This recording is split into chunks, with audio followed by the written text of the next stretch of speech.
Hey,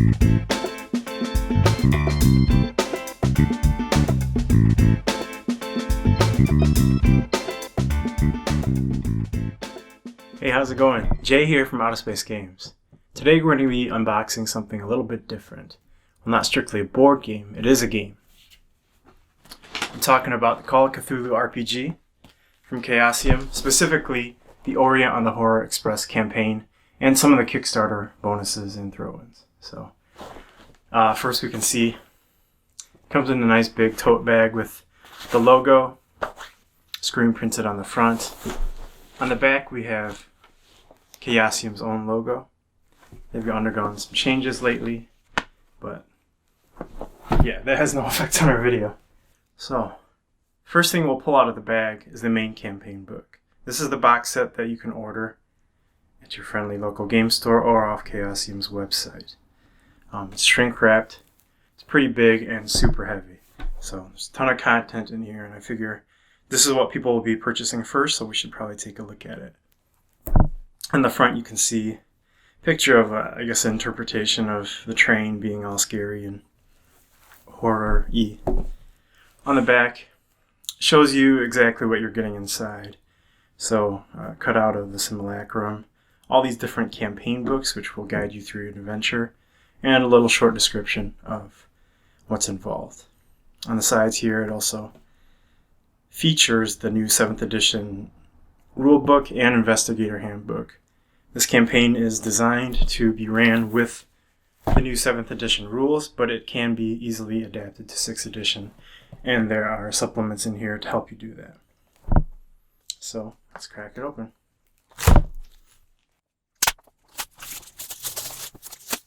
Alright, so this thing's packed to brim. So immediately we notice a what's in the box, or on the Orient Express. So, and how to use the supplement items. So for people who have never ran the campaign or aren't familiar with it, this is a rundown of everything and how you can use it during your campaign. So here is a list of all the components, traveler's companions, matchbox, and toothpicks. So there's a lot of, I guess, fluff and handouts to help your players immerse themselves in the world that you'll be traveling in. On the back here, just some more, a list of the other items, going in detail when they should be used or passed out during the campaign. For those of you who don't know, this campaign runs throughout, I guess it follows the route of the Orient Express around the 1920s, 1923 specifically. So you'll be traveling through a whole bunch of different countries and locations, which these handouts help you, I guess, get in the mood for, basically preparing you for travel. So here we find an envelope with the Orient Express logo, circa that time period I just mentioned. Let's take a look at what's inside. Here we find a sticker. It says, "Experience horror and luxury aboard the Simplon Orient Express." So, I guess it's like a luggage suitcase or bumper sticker, I suppose. Here's some vintage, I guess dated, for that time period, Orient Express things. Stickers as well, you can stick on whatever you would like to.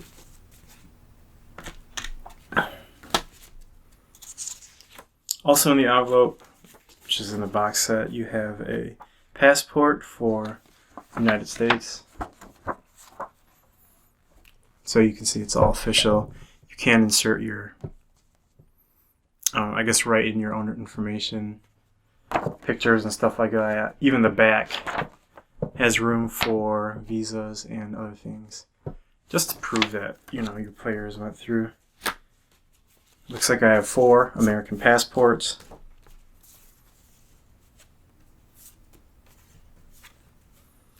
Here is a postcard.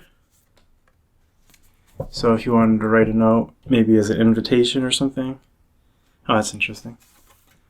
Looks like it was postmarked in Michigan, Benton Harbor. So it's interesting considering we're from Michigan. And here is another postcard. This one's from Constantinople. So just some nice props to get your players in the mood and everything. Here is a matchbox with, toothpicks. You can see the pointy end here. Toothpicks with the Chaosium logo emblazoned on the front, or on the back, and on the front is the Orient Express. Here's a softcover book, The Traveler's Companion. So this is a great resource for your investigators. Gives you some descriptions and background info regarding each of the locations you'll be traveling to, maps and places of interest, advice to travelers, so maybe their rules and customs, people you meet, things you want to see, and things that might stick out to you. So a great reference. And this can be passed around, shared.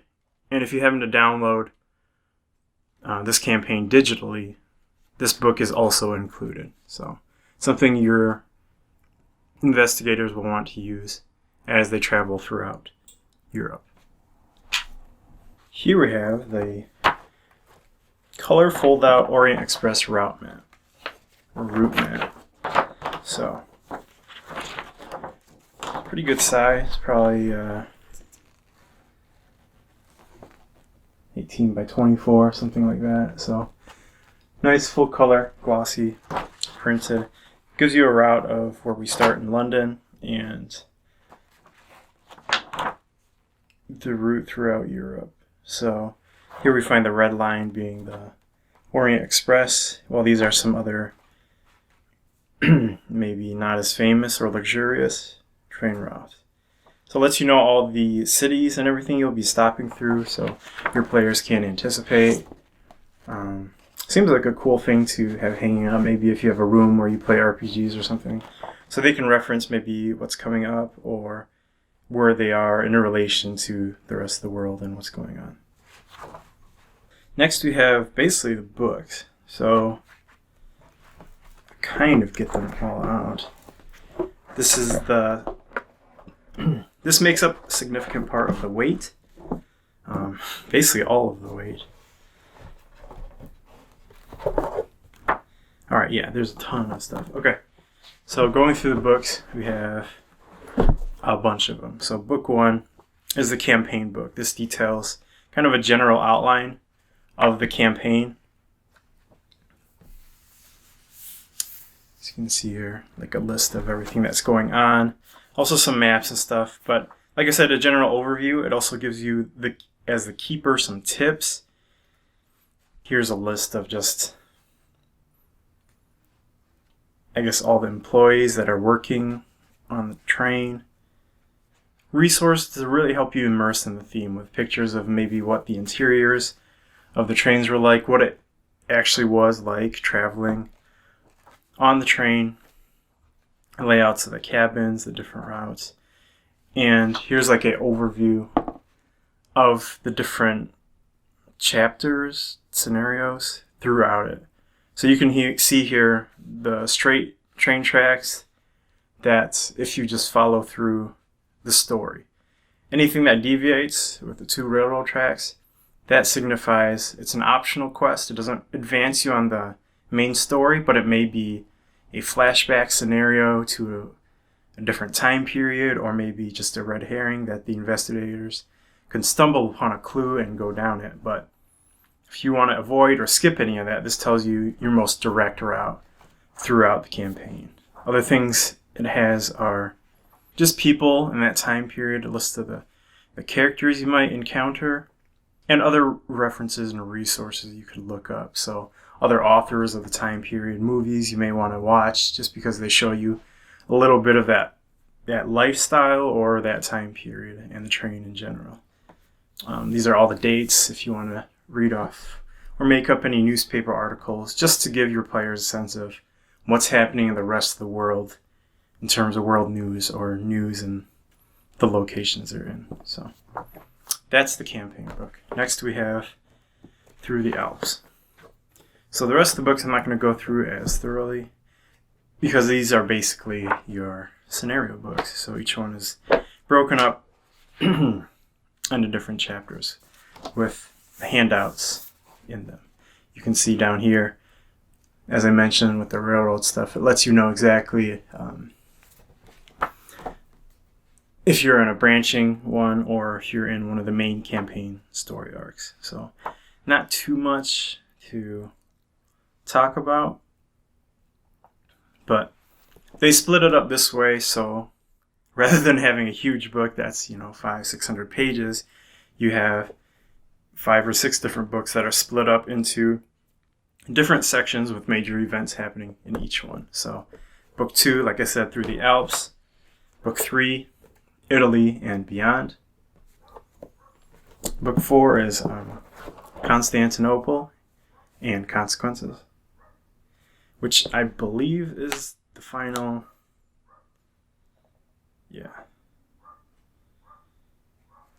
Which is the final campaign book. So the story ends after you finish with this book. So if you're talking pure content, I mean, that's what you get, that profile. So 3 hefty books that have tons of content. A lot of it are just, pure story related. Even if you cut out the optional one, there's plenty of meat. It should take you quite a while to get through the content.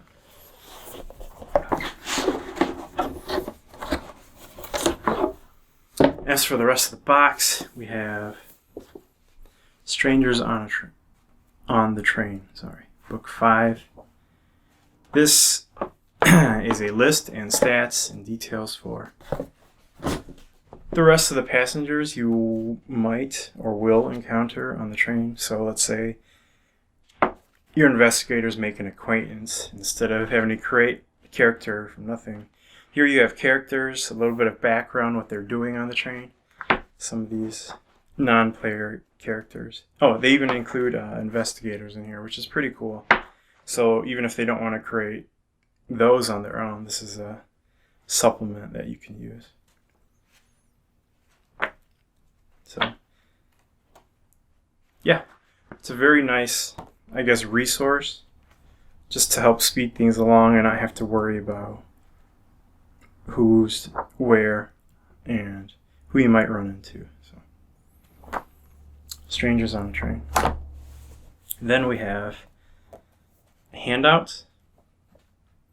So this is basically a reprint of these handouts. Are all scattered throughout your campaign books as you play through it.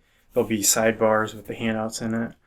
But if you didn't want to cut up your handouts and just want to make copies from this book here, that's what it's for. So you can make a photocopy, cut that out. You can even doctor it up, put it on some newsprint, make it look a little faded, and pass that out to your players. So,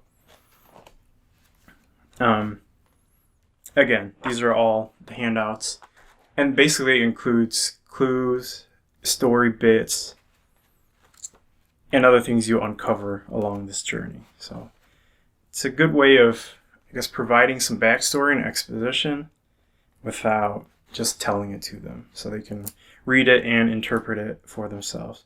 It's also something they can refer back to in the future for maps and to find maybe clues they've overlooked, stuff like that. So it's nice they have an extra book of handouts for that. Next here we have a couple of foldouts just to show the makeup of the train. So here we have sleeping cars, just showing you how they're laid out, where everything is.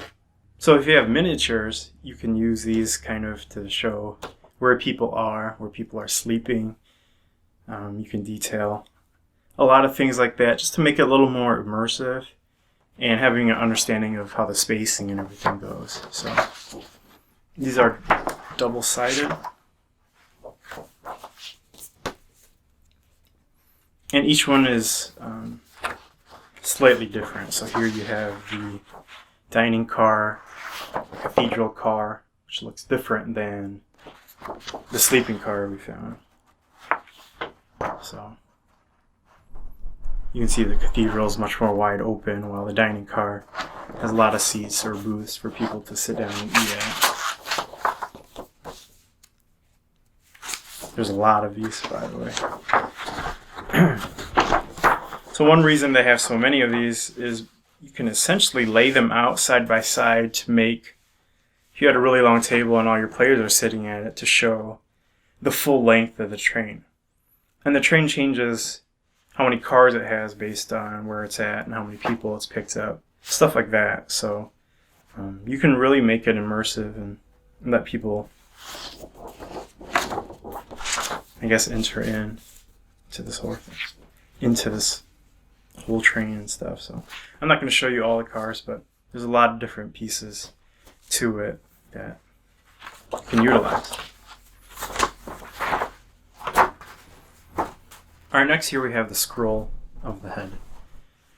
So hidden throughout the campaign and the parts of the body, you'll find scrolls, and this is basically a cutout representation of the scroll, so you can cut them out. They recommend you roll it up tightly with a pencil, and then tie it tight with a piece of leather or something, so then the players can unroll it as they discover more and more. So it's more of a flavor and thematic thing as a handout, which seems cool.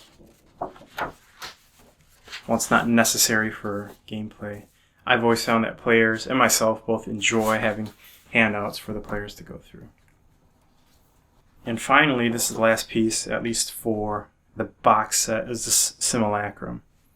So this is a representation of the simulacrum. You can see a head, 2 arms, 2 feet, and the torso. We also have some type of relic / artifact here. This is a small version on some pretty thin cardstock, so if you don't have the larger die cut pieces, they are included. So yeah,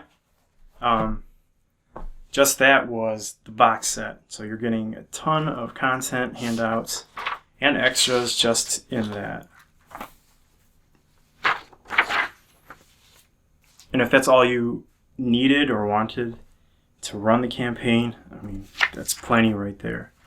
I did mention the PDF a while ago. If you download the digital version, you won't get toothpicks, but you will get basically everything else in PDF form. So if you want to print out your scroll of the head, they have the simulacrum, so you could print it out larger if you wanted like that. But a lot of options for you in the box set. Let's move on to some of the other Kickstarter extras I was able to get. So a quick note, these did ship at different times, so I've just been waiting for everything to come in before I went with it. I didn't get the whole trunk and luggage package, stuff like that, but some of the throw-ins. So for here we have Horror on the Orient Express, the music album. It's 18 tracks to accompany your adventure, to use as background and maybe intro music.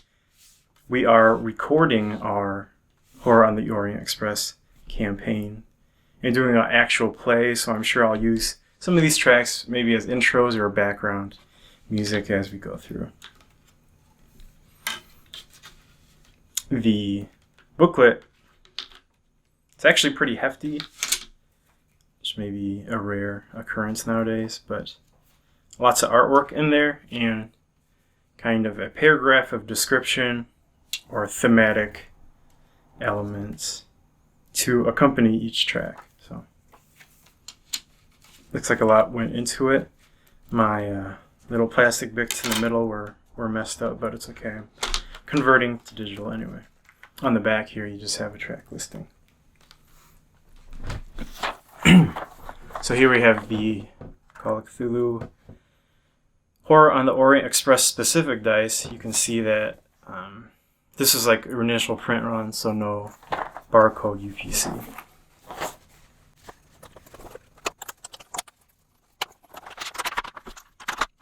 Alright, it was taped. It looks like that. Just fell off really easy. So you have your standard polyhedral set I'll get a little closer so you can see some of the detail. Here you can see, hopefully, the elder sign on the 6, it looks like. You can see on the faces it has kind of the train coming at you. So very Orient Express theme. Here's a D8.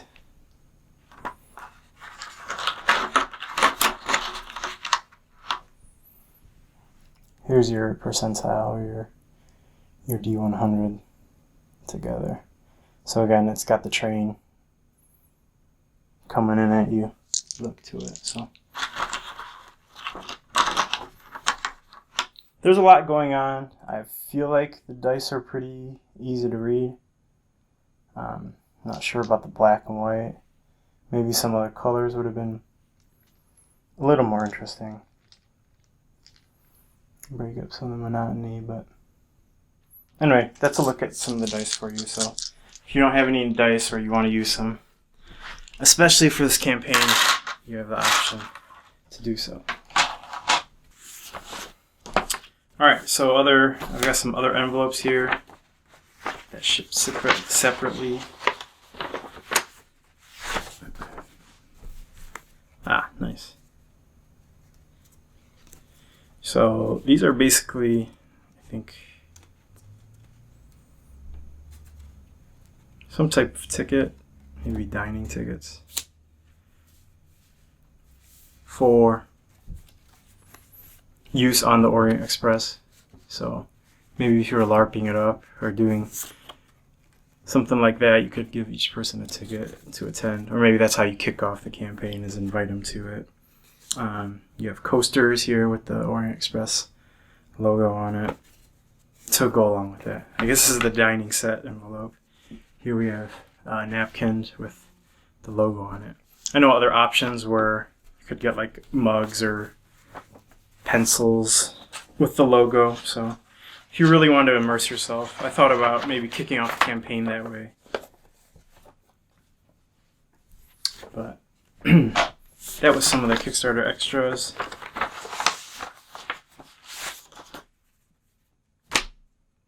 Here was I can't remember what percentage, but after we got it, we have the Orient Express patch. Here are passports from different countries. This looks like it's Italian.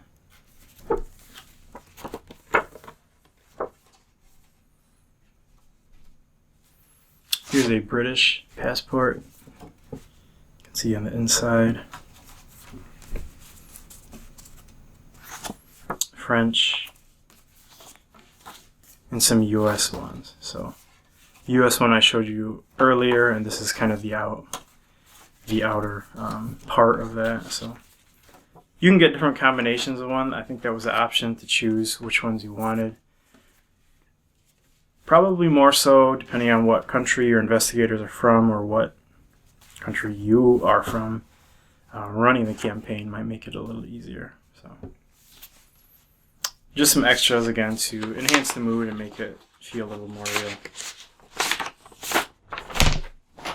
Alright, here. Can't remember if this was extra or what I did for it, just as a backup. Ooh, there's stuff in it. Alright, but this is another copy of the handouts book, so if that one wasn't enough, or maybe you want to run it again and don't want a photocopy, this was an extra book of that. Okay, I remember now. So this was what they sent us in the first wave of the Orient Express stuff.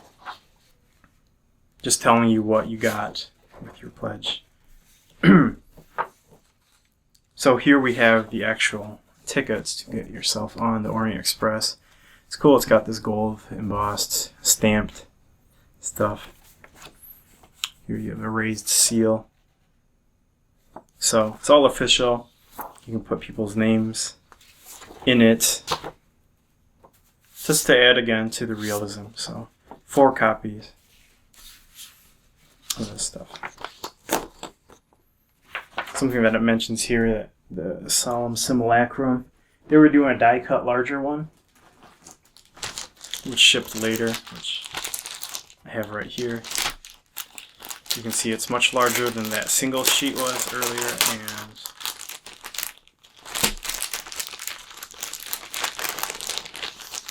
on thick cardboard. So these pieces, it's almost like a puzzle where they'll slot together. And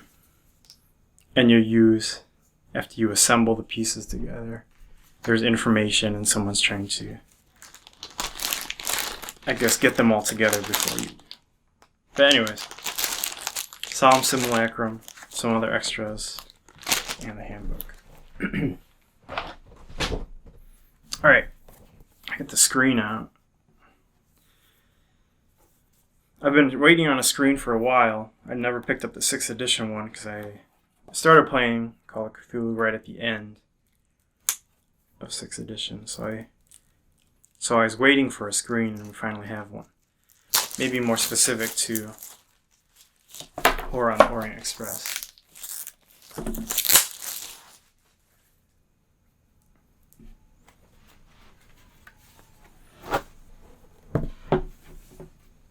Ah, okay. So this front part, oh, that's nice. Kind of falls off, and then here's your screen. So some of the artwork on the front with a separated map on both sides. So on the back of the cover sheet, you have just another map, so you could have this referenced underneath in case you want to look ahead. But you probably don't care as much as what it's on the other side as you do on the keeper side. So here is a insanity guide, levels of difficulty, pushing rolls, wounds, firearms. Here's a quick table for full, half, and fifth values if you want to figure out things like hard or extreme rolls. Nice. So this seems really cool and very specific to Horror on the Orient Express. Here is a list of all the items you'll recover in what scenarios. So these are all the scenarios that you can find within the adventure. It tells you whether it's a core or an optional scenario, where it takes place, the locations, timeline. Most of these are 1923, but some of the optional ones, like I said, 1204 if you want to go back to the Dark Crusader one, and the items, which seems really cool. That way you'll be able to help your investigators know exactly what to find. Here's some rules for close combat, and finally the staff of the Orient Express. So you can say maybe the cleaner or the chef or a specific chef speaking to the investigators or figuring out some information. So it's pretty nice. It's not huge. I believe the 6th edition or the 7th edition one is 3-pronged, but or a trifold. But I think this is good enough. It blocks most prying eyes and gives you a lot of information laid out at your disposal. So and I think the map is just a nice little throw-in bonus. Alright, finally, from Ratham we have Horror on the Orient Express miniatures. So let's see what it says on the back. So it doesn't look like it's specific maybe to the Orient Express. It says it's set in the Roaring 20s.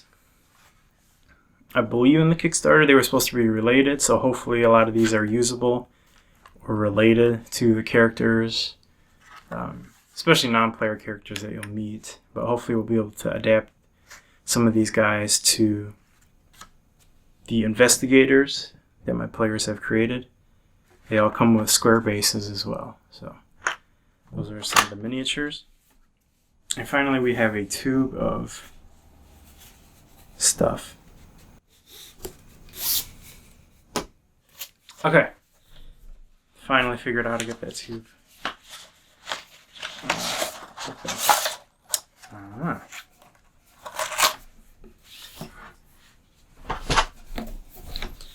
So I was wondering why it was so frilly. These are the